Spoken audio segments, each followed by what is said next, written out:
the most extreme.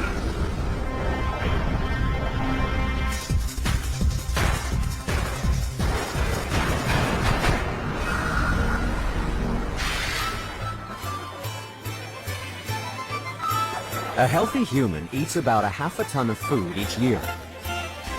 We're omnivores that digest a wide range of plant and animal material to obtain the essential nutrients we need to grow.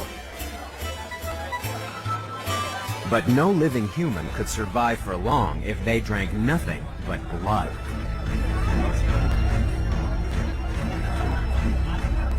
While blood is full of protein, it's low in sugar and saturated in salts and iron.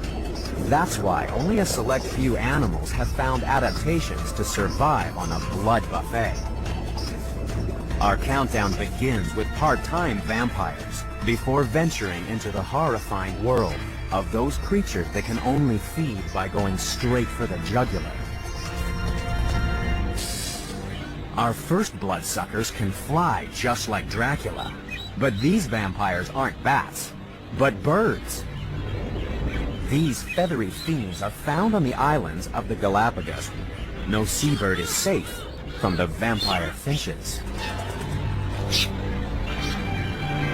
While other finches feed on seeds or bugs, this bird pecks at the base of the masked booby's wing feathers. Once the skin is broken, it can sip on the blood that oozes out.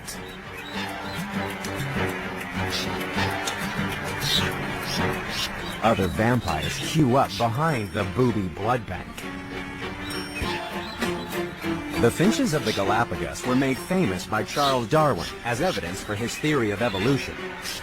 It's thought that the ancestor of these vampires wasn't after blood, but was pecking at parasites in the booby's feathers. It looks gruesome, but it doesn't appear to do any long-term harm to the boobies. That's because boobies, like humans, have a lot of blood to spare. Blood is our most precious liquid asset. It carries life-giving oxygen to all parts of our body, thanks to 25 trillion red blood cells flowing through more than 1,500 kilometers of blood vessels.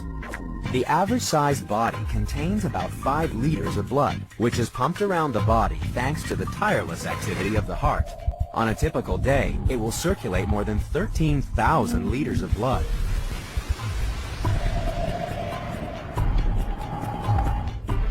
That means in a single year, your heart pumps enough blood to fill the fuel tanks of not 1, but 10 jumbo jets.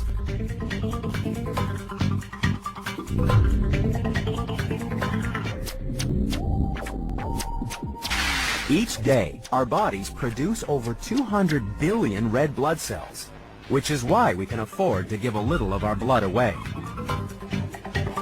An estimated 8 million volunteers donate blood annually, which helps save over 4.5 million lives each year.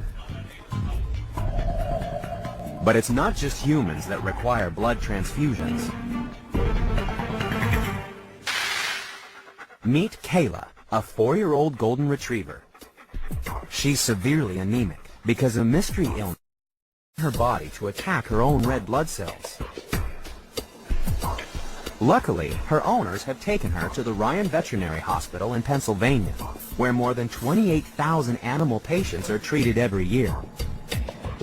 Kayla is immediately given a blood transfusion. This will hopefully stabilize her condition, while the vets try to discover the reason for her illness. The life-saving blood comes from the Penn Animal Blood Bank. It collects about 2,500 units of dog and cat blood a year. That's why staff take the Bloodmobile out 3 or 4 times a week to visit more than 1,000 donor dogs every year. Is GLM ready? Come on in. Donor dogs must weigh at least 20 kilograms, be in good health, have up-to-date vaccinations, and be willing to lie still for 5 minutes. Are you cute? If it wasn't for these donors, dogs like Kayla wouldn't stand a chance. It took 10 days and multiple blood transfusions to get her back on her feet and ready to return home.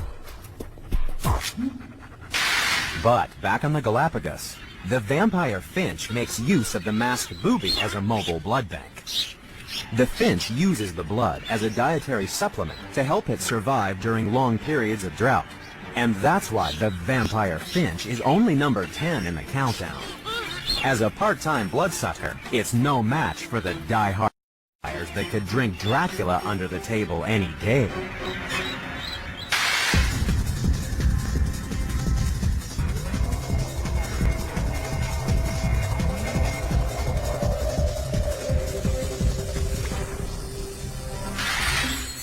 The next contender in our countdown of extreme bloodsuckers puts a new twist on the story of the Beauty and the Beast. After all, what other animal is as beautiful and totally harmless as the butterfly? There are more than 28,000 different species of butterfly, and most of them delicately sip nectar from flowers, using the coiled straw called a proboscis. But in Spain, there's one butterfly that holds a dark secret.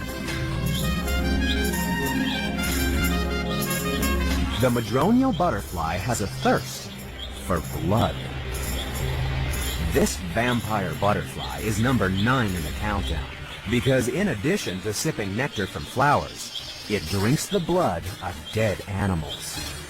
This extraordinary behavior has only recently been discovered, so very little is understood about how this butterfly changed from sipping nectar to sucking up the fluids of dead and decaying bodies. This vampire is also unusual because its victims are already dead. Most vampires prefer to suck on the blood of the living. Especially the most famous vampire of all, Count Dracula. The vampire legend began in Eastern Europe, where blood-sucking creatures were once thought to be the souls of the dead that rose from the grave and wandered about the night to drink blood from the living. The vampire tradition survives today. The dark streets of New Orleans are home to a modern vampire, Tony Parker. I've been a vampire most of my life. I would actually say since I was about 6. You're more or less born into it. It picks you. You don't pick to be one. I've bitten about 5 people. It was consensual. Usually we dated and either lived together or were just long-term partners. What people believe vampires are, the way they dress, the way they live, the way they are, the things that they do, is completely out of the ordinary. And that is pretty much the way I live, actually. It's not what anybody would consider normal. Being a vampire means much more than just wearing a cape. It's a state of mind. Modern vampires seek to emulate Count Dracula's lifestyle of detached elegance. They embrace death as a fact of life, and resist all social pressures to conform to normality. And of course, vampires are strictly nocturnal, which is why Tony only works at night, offering personally guided tours of the city's rich vampire heritage. Good evening, folks. Welcome to New Orleans and to the vampire capital of the world. I am Tony and I will be your vampire for the evening. This way.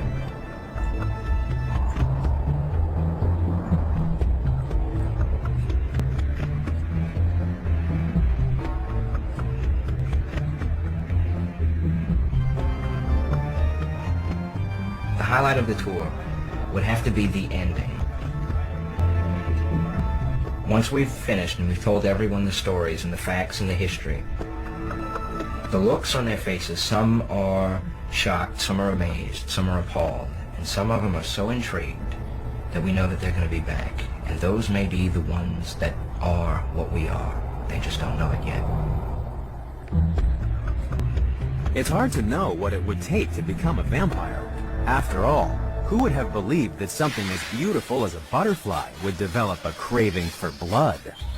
If only the other vampires in the countdown were as good looking.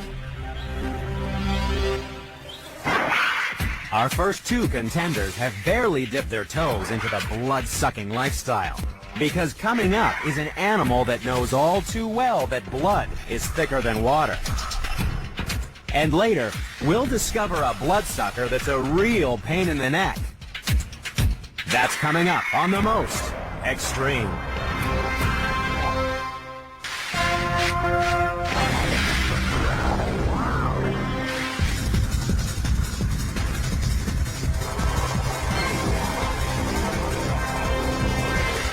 In the waters of the Amazon, there lives a bloodsucker so terrifying that it could have come straight from a Hollywood horror movie. There's something strange in the water, something you can't see, something you can't feel, until it's too late. Forget about crocodiles, electric eels, or piranha. The nastiest thing in the waters of South America is little more than a couple of centimeters long. It's a tiny catfish called the candiru. It's number 8 in the countdown because it doesn't suck blood. It bathes in it. It finds its victims by following a trail of nitrogen compounds washed out of the gills of larger fish. Then it waits for an opportunity to slip in beside the rich blood vessels hidden beneath the fish's gill cover. Using spines on its head, the candiru scrapes across the gills until they bleed.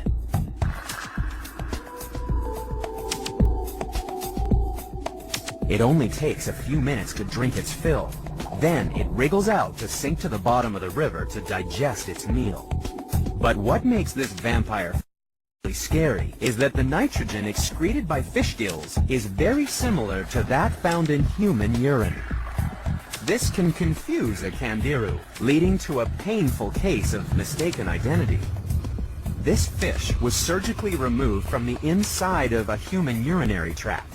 It takes a delicate bit of doctoring to extract a fish lodged inside the most private parts of your body. But the candiru isn't the only creature to enjoy bloodbaths. The ancient Egyptians thought blood carried the essence of life, so bathing in blood was seen as the ideal pick-me-up. Roman gladiators regarded blood as the ultimate energy drink. They would gain strength by drinking the blood of their fallen opponents. Some people still drink blood today. In Africa, the Maasai don't drink the blood of humans. Instead, they get a good proportion of their nutrition from the blood of their cattle. These revered animals are carefully bled so that the cows come to no harm. The blood is often mixed with milk to produce a drink that the Maasai believe gives them great.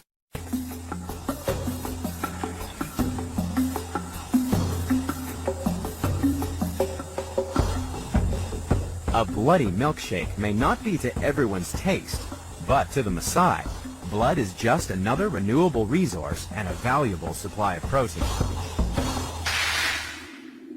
Blood is also a valuable source of protein for the candiru. And that's why anyone needing to pee when swimming in the Amazon must always remember that there could be a bloodsucker lurking around their nether regions.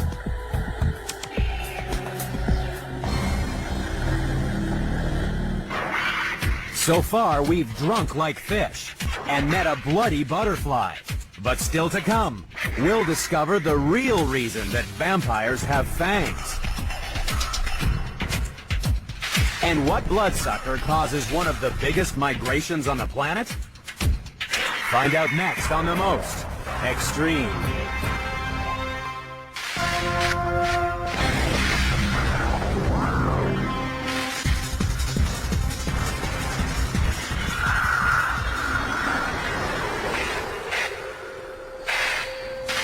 Swooping in to number 7 in the countdown is the infamous vampire bat.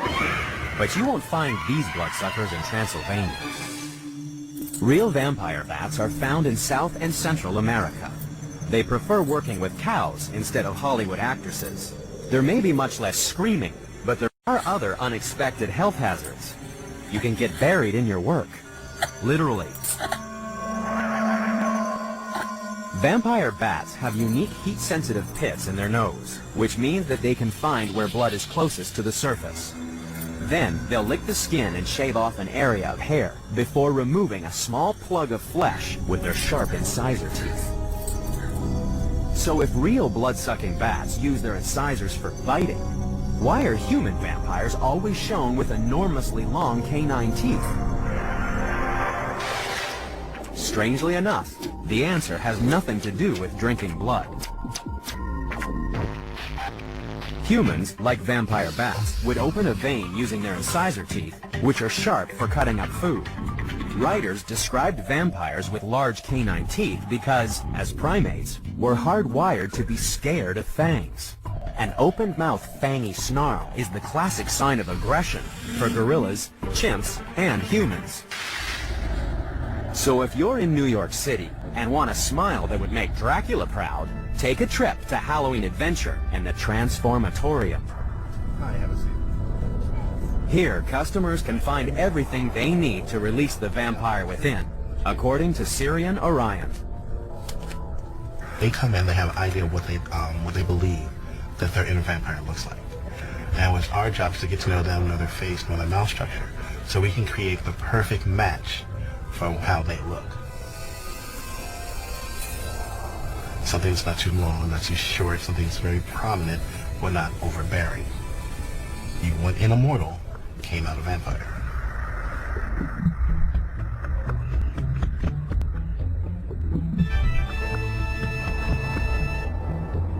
Thanks to custom-made teeth, a little makeup, and designer contact lenses, this vampire is dressed to kill. It's time to meet kindred spirits congregating at a vampire nightclub. And the modern vampire is about mainly just living a lifestyle. Everybody knows you don't live forever. You don't turn into a bat. You don't have to go, I need this unnatural craving for blood. Real bloodsuckers have a different way of having a good time. Real vampires don't suck blood. They lick it up with their tongues. A vampire bat can swallow up to 5 teaspoons of blood, which is a lot of fluid for an animal about the size of a mouse. Imagine if we had the specialized blood-sucking ability of the vampire bat.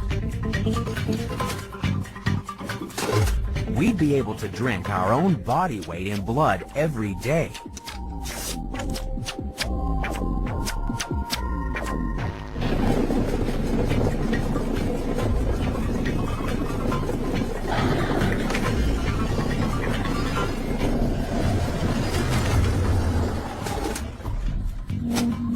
If the average man was like a vampire bat, he'd be able to drink 180 cans of blood. But there's a problem with drinking that much liquid. The main constituent of blood is plasma, a clear fluid that takes up an awful lot of room in the stomach and provides little nutritional value. That's why, having filled its stomach, this extreme bloodsucker becomes an extreme urinator. It's the quickest way of getting rid of excess weight so that they can fly away. The vampire bat is number 7 in the countdown because it has other adaptations for its bloody lifestyle. Compared to other bats, its stomach wall is thin and stretchy. It also has far more capillaries around the stomach to increase the absorption rate of the nutrients. These vampires will risk being pecked because they're always hungry. The bats can't go 2 nights without food or they'll starve to death. So while each individual drinks only a little blood, your average colony of 100 vampire bats would, in 1 year, drain all the blood out of 14,000 chickens. And sometimes they feed in the most uncomfortable places. But sometimes there are worse things than having a bat on your tail.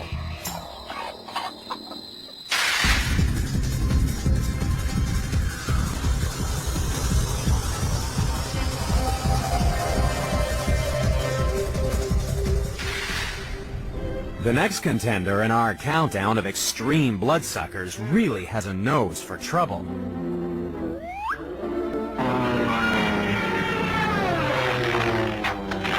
Flying in to number 6 in the countdown is the mosquito.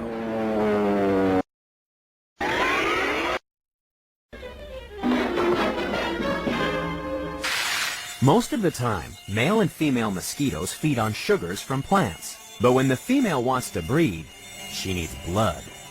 So every mosquito that's ever bitten you has been female, and she fancies some people more than others. Scientists have identified 340 chemicals secreted by our body that can attract mosquitoes. So if you think mosquitoes bite you more than others, it's probably because you smell a little different. The victim's blood pressure pumps her up like a bug balloon, thanks to some of the most complicated mouthparts in the countdown. The mosquito's proboscis is like a combination of Swiss Army knife, hypodermic needle, and vacuum cleaner. The mosquito's number 6 in the countdown because it can drink about 1.5 times its own weight in blood. It doesn't sound like much, but multiply that by billions of mosquitoes.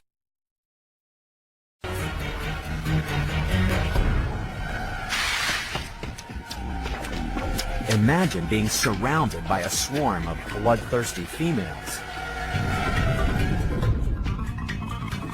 Some people have recorded suffering 9,000 mosquito bites per minute. At that rate, you'd lose half the blood in your body in less than 2 hours. But some people pay to be bled for the good of their health. Finland is the home of the sauna.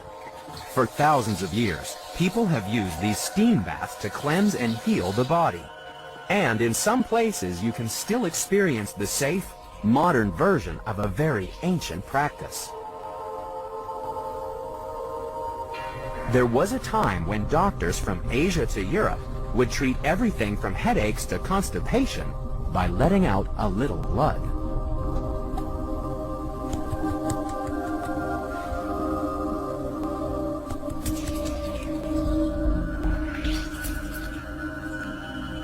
Today, doctors see bloodletting as somewhere between useless and lethal. But in some parts of the world, the tradition continues. And it's certainly more pleasant than being bled dry by a swarm of hungry mosquitoes. Mosquitoes are so annoying that they contribute to one of the greatest migrations on the planet. Caribou born in the Arctic summer are plagued by hordes of mosquitoes. So to shake off the attackers, hundreds of thousands of caribou bunch together because individuals are tormented less in a crowd.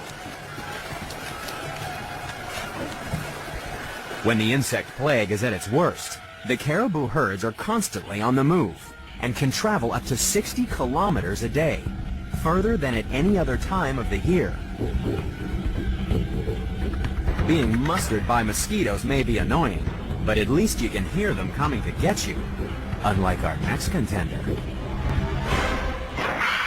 If the last 2 pesky bloodsuckers have driven you a little batty, get ready for a horrible surprise as we open the door on the next slimy suckers.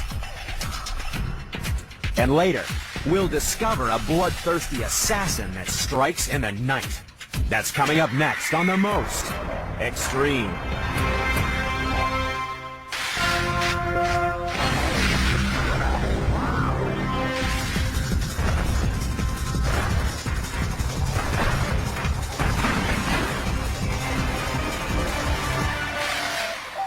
This is the Kaziranga National Park in northeast India.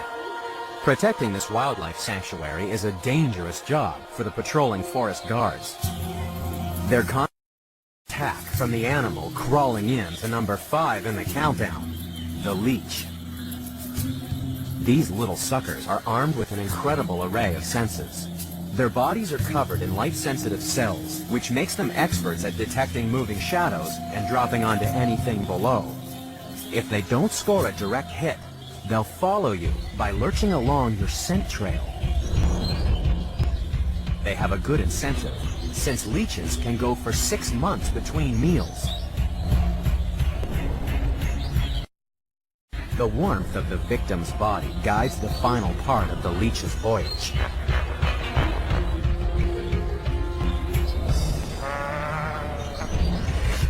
Leeches have 3 jaws and 300 teeth that effortlessly slice through your skin. The leech is number 5 in the countdown because it can swallow 5 times its body weight in blood. The leech's incredible thirst was recognized by medieval doctors. At their peak, it's been estimated that each year, Leeches sucked from patients more than 1.5 million liters of blood. And it came from the most unlikely parts of the anatomy, according to collector of medical antiquities Dr. Doug Arbiter. Leeching was done on essentially any part of the body, and this is a 19th century leech applicator tube, actually a pair of them. These tubes have a hole in either end, and they were used to put in regions of the body that were fairly difficult to get a leech to cling to normally. For example, they were placed in the rectum, around the cervix, in the nostril, and the leeches were then placed on the edge, and they would crawl right up and attach to where you wanted the patient bled. Strangely enough, leeches are still sucking blood in hospitals today.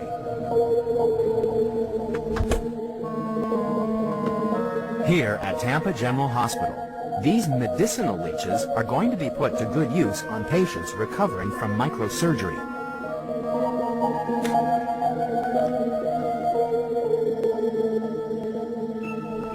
Hi, Lynn. Hey, Dr. Kramer. I brought the leech. It won't take very long. You won't feel a thing. Reconstructive surgeon Dr. Daniel Greenwald routinely uses leeches as part of post-operative care for his patients. Historically, the leeches were used to draw off the evil humors. The theory of health back in those days was that you had good humors and bad humors, and they tried to affect the balance of health, like if you had a bad fever, by drawing off your blood. That understanding of biology was incomplete at best, and that treatment was discarded because it obviously didn't do anything. Today, doctors make use of the leech's sucking abilities to get rid of excess blood and reduce the swelling that can occur after an operation.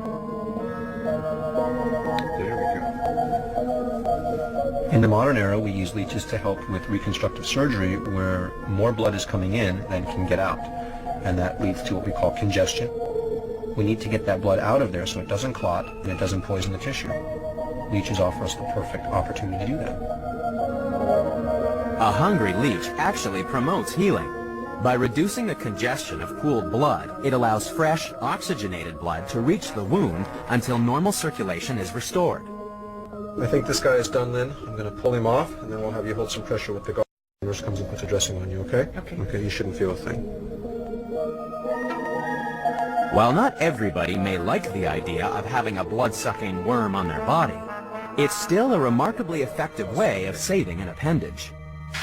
Other animals have more to lose if they're attacked by a leech. In some ponds, medicinal leeches can literally suck the life out of a helpless frog. It's a terrible way to die, but there's much worse to come in the countdown.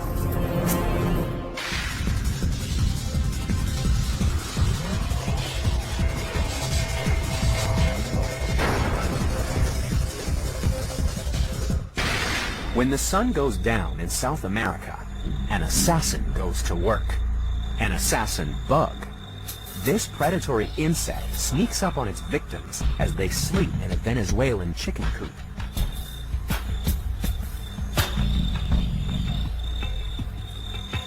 It's an easy meal, except when you choose the only insomniac in the flock.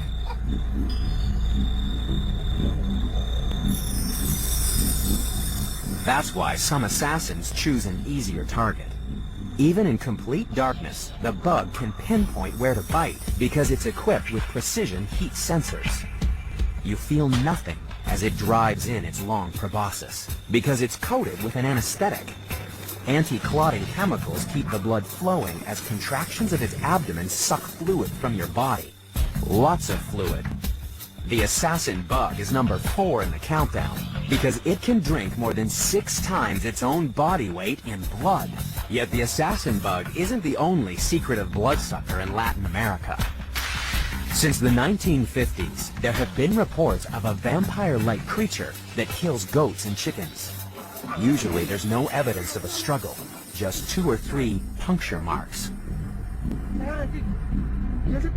The victims are drained of blood, but otherwise left intact. The mystery creature was called chupacabra, which literally means goat sucker.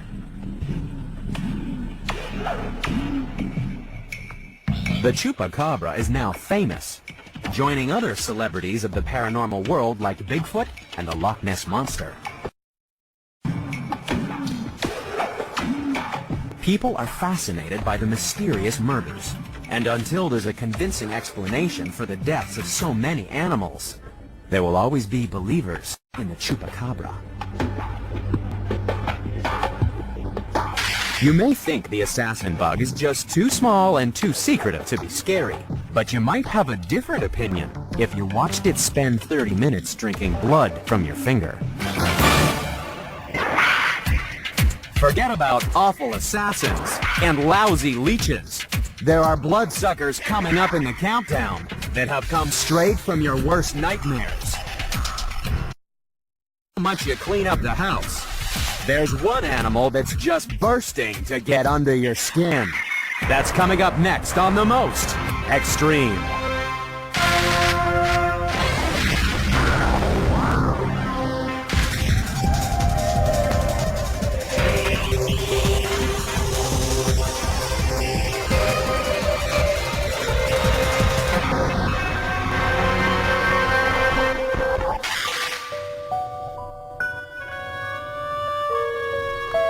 Bedtime will just never be the same once you've met our next extreme bloodsucker. Crawling in to number 3 in the countdown is the bedbug. It can wait patiently in cracks and crevices for as long as 18 months until it's lured out by the irresistible smell of carbon dioxide on your breath. Their activity is usually timed to the sleeping cycle of humans, so they scurry about the bedsheets unnoticed in the dark hours of the early morning. An unfed bedbug is wafer thin, but once it's thrust its sharp proboscis into the skin, it takes little more than 5 minutes for the bloodsucker to become enormously engorged. Bedbugs are number 3 in the countdown because they can drink more than 7 times their weight in blood. Your average human or dream of drinking that much fluid.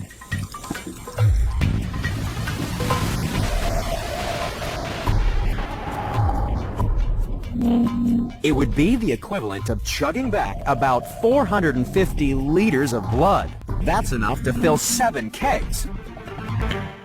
If the thought of that much blood is enough to make you a little squeamish, then you'll really love the story of one of the earliest recorded blood transfusions. In Paris, back in 1667, doctors thought that a madman could be cured if he was infused with blood from a cow. It's a nice, gentle animal, and the theory was gentleness would be transferred in the blood. So, they strapped down the cow and the madman and connected their veins. The patient immediately started passing black urine and suffered a seizure. But apart from that, he was fine. Similar experiments were being done all over Europe, including transfusions of things like milk and wine. The biggest problem was that when blood was transferred from human to human, half the patients died. Today, we know that the problem lay in the presence or absence of 2 proteins on the red blood cells that result in 4 distinct blood groups. Transfuse blood of the wrong type, and the patient's immune system thinks it's an invader and destroys the blood cells.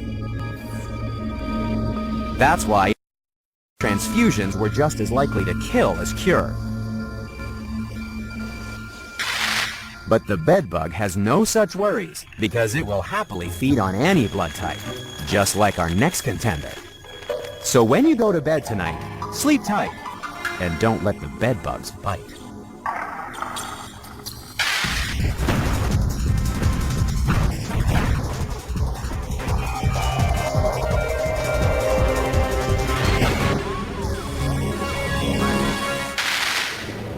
Does your home have an uninvited guest? Look closely down in the carpet fibers, and you may find the larvae of our next contender. They won't suck your blood. They're perfectly happy feeding on lint, dead skin cells, and the dry droppings left behind by mom and dad.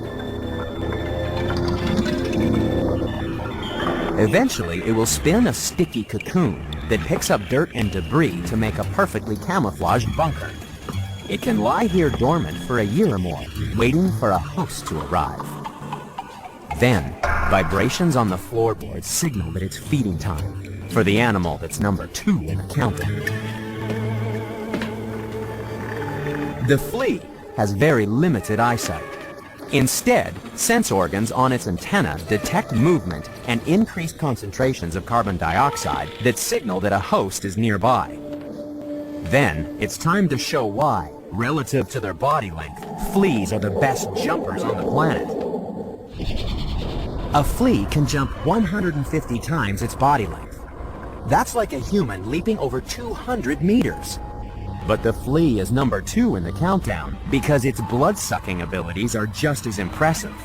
Its mouth is made up of 2 scalpel-like blades with 4 rows of teeth that stab the skin to release the flow of blood.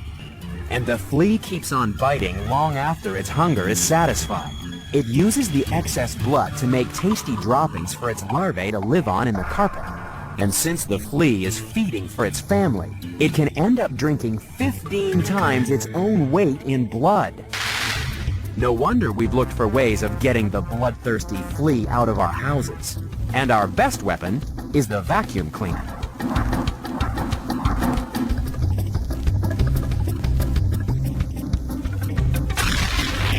Vacuuming sucks up flea eggs and larvae so effectively that in Northern Europe, the human flea is now more commonly found in the nests of alternate hosts, like badgers and foxes, than in our houses. Unfortunately, there's no such simple solution to thwart our final, terrifying bloodsucker. We've seen the 9 contenders. They're the best of the best. Is a more extreme blood-sucking machine. It's number 1, and it's coming up next on the most extreme.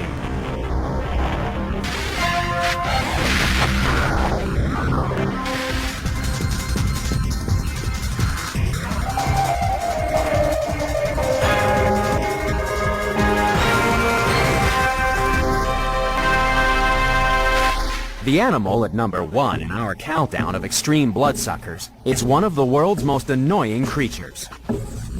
There are 850 species of these specialized vampires, and one of them lives in the Kalahari Desert.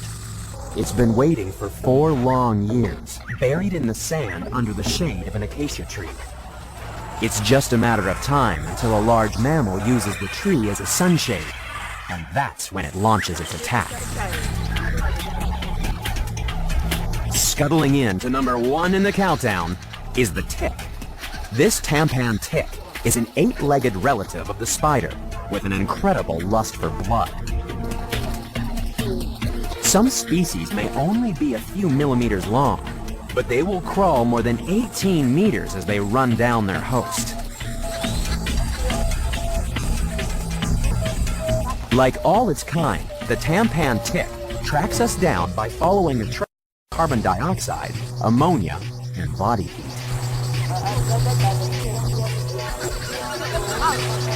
Ticks select the best place to feed by sensing heat from the blood vessels closest to the surface. Then they drink.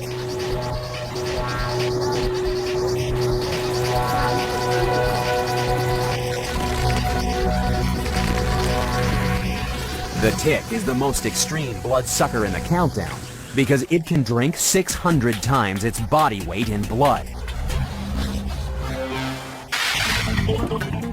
Imagine if we could drink like a tick.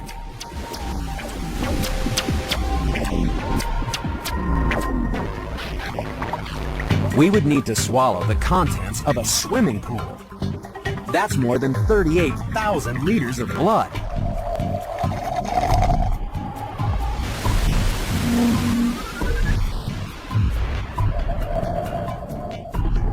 There is one man who came close to sucking up blood like a tick.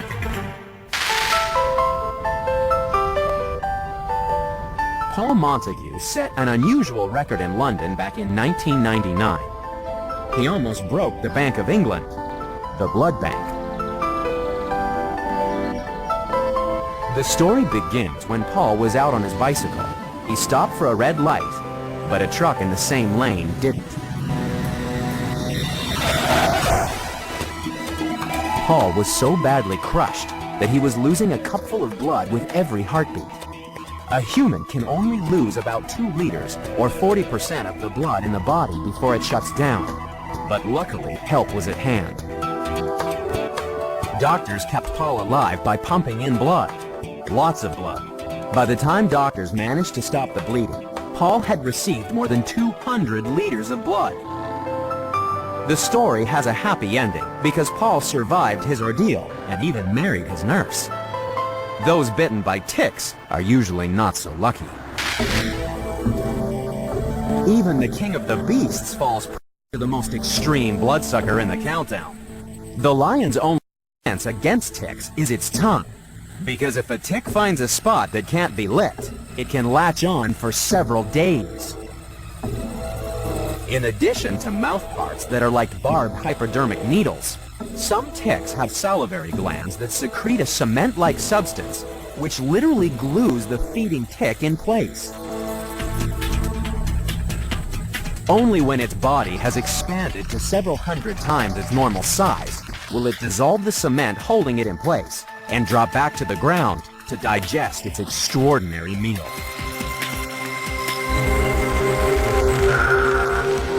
And that's why, when it comes to sucking blood, the tick really is the most extreme.